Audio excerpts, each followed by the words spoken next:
tous, c'est Hugo de la chaîne NSS et aujourd'hui on va parler de quelque chose de très connu. Vous avez déjà sûrement vu cet effet, un spectre audio qui va bouger au rythme de la musique. C'est souvent comme ça que sont construites les vidéos de chaînes de musique comme Trap Nation, c'est-à-dire une image, un nom ou une forme au milieu et un spectre audio ou une forme un petit peu aléatoire qui va bouger au rythme de la musique. Et aujourd'hui je vais vous apprendre à faire cet effet très simple sur After Effects.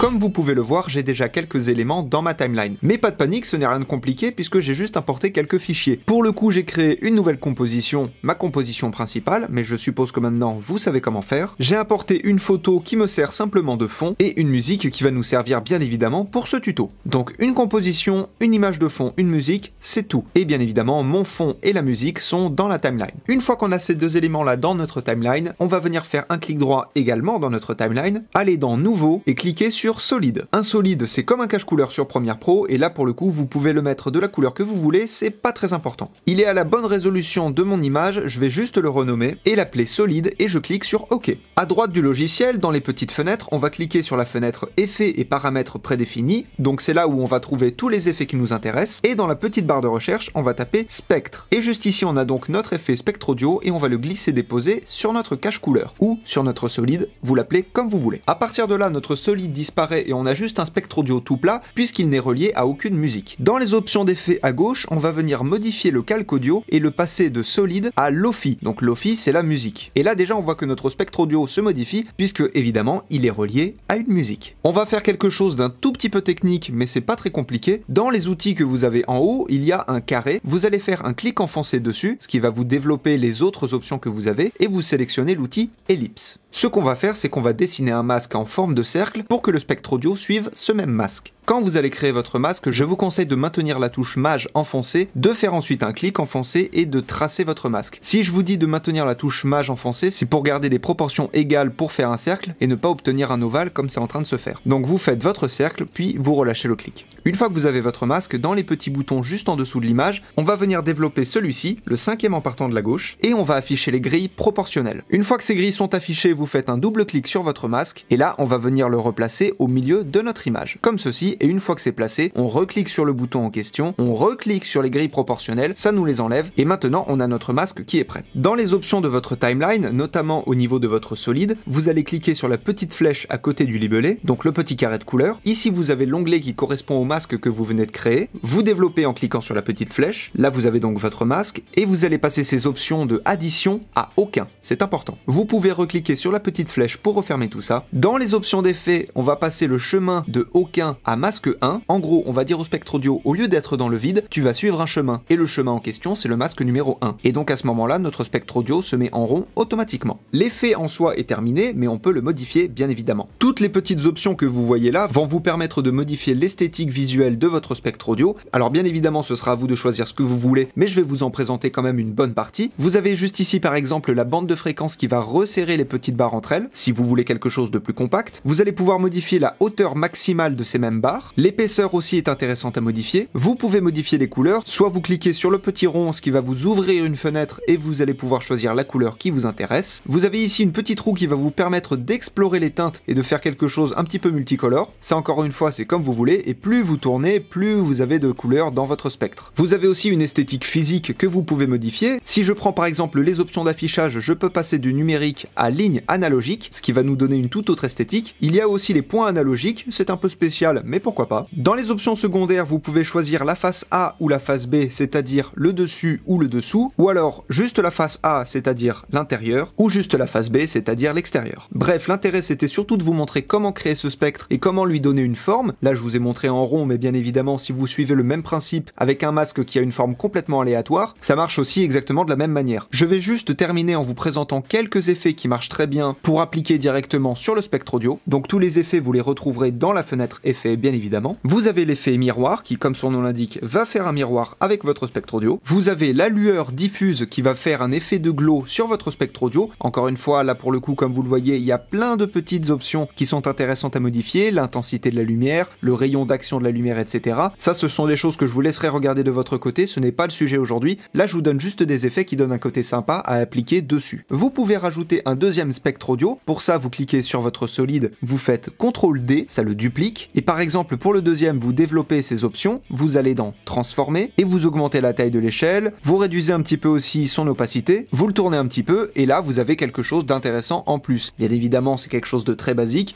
libre à vous de le travailler comme vous voulez. Vous avez également tout ce qui est onde progressive, ça j'en avais également parlé sur Premiere Pro, donc vous savez peut-être à peu près à quoi ça ressemble. Vous pouvez mettre du flou pour cacher un petit peu un deuxième calque si vous en rajoutez un deuxième évidemment. Bref, je vous ai montré plein de possibilités, et encore une fois, l'idée c'était simplement de vous montrer le principe. Libre à vous de lier maintenant le type de musique que vous voulez, la forme de spectre que vous voulez, en rajouter dans tous les sens, mettre plein d'effets et de couleurs pour que ça ait une super gueule. Bref, laissez parler votre créativité, et surtout, amusez-vous. Bien évidemment, la version que je vous ai montrée, c'est ma version, c'est une version que j'ai créée pour cette vidéo-là, mais libre à vous de modifier les paramètres comme vous le voulez. C'est pour ça que j'insiste bien sur le fait qu'il faut que vous fassiez des tests de votre côté avec des effets ou d'autres paramètres. Mais bon, en attendant de trouver votre propre version, apprenez, utilisez et progressez dans vos montages. La plateforme pour me soutenir ainsi que mes 2 comptes Instagram sont dans la description de la vidéo. Je vous fais des bisous et à plus.